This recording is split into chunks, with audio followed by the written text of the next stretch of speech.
This story is about these beautiful lovebirds. Cultural Tales presents a Mexican folklore tale. Not so long ago, in a beautiful hacienda in a Mexican village, lived a rich family. They were the Ramirez family, and there was this beautiful lady called Estela, who made and sold tacos. Here tacos were next to none. In the village, everybody loved Estella's tacos.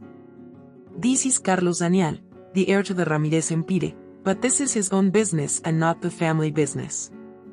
A is the lover of Estela. They met on a rainy day when Carlos Daniel was craving some tacos.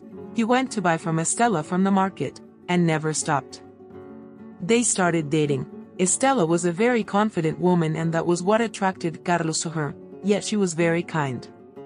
Sometimes she worried that the Ramirez family would not accept her because she wasn't from a rich background.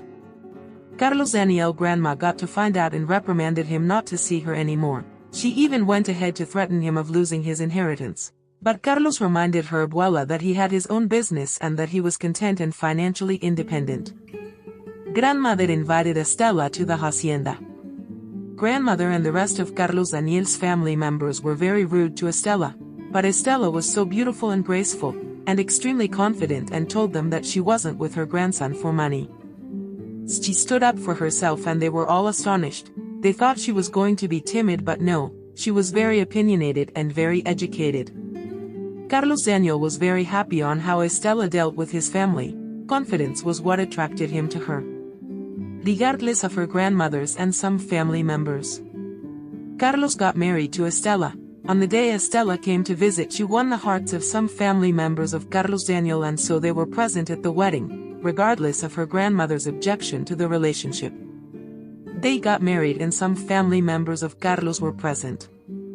Estela won their hearts with her confidence and kindness when she came to visit the last time. The wedding was a beautiful and simple one.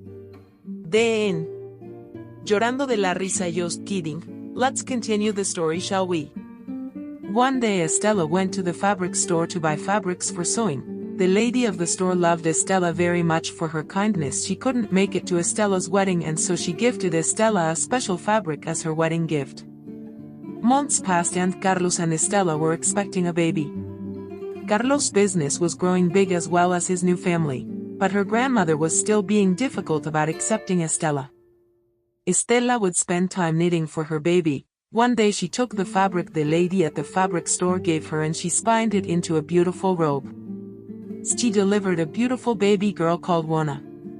After Estela had Juana, she noticed every time she wasn't feeling well and she put the robe on, she would feel better at first. She thought it was just her imagination, but she made Carlos wear it when he wasn't feeling well, and he would instantly feel better. Estela went back to the store and asked Madame Garcia about the fabric. She told her it was a magical fabric. It would heal anyone from any disease as long as a good, kind-hearted person sewed it into a robe or dress. She knew Estela was kind, and that's why she gifted her the fabric. Estela was shocked and thanked her. She went and told Carlos all about it. In a few months, word got to Carlos that her grandma was ill. Estela knew what to do. She took the robe to the hacienda with Carlos, and helped grandma wear the robe. Immediately she wore the robe, she felt better and embarrassed about how she had treated her in the past. She explained why she acted like that towards her and that some women were gold diggers. Estela understood that perfectly well, and she and Carlos' grandma hugged, and she properly welcomed her into the family. Finally, Carlos took Juana to Abuela in the hacienda to have tea. Abuela was happy to see her great-grandchild. They lived together as a beautiful and united family. Then,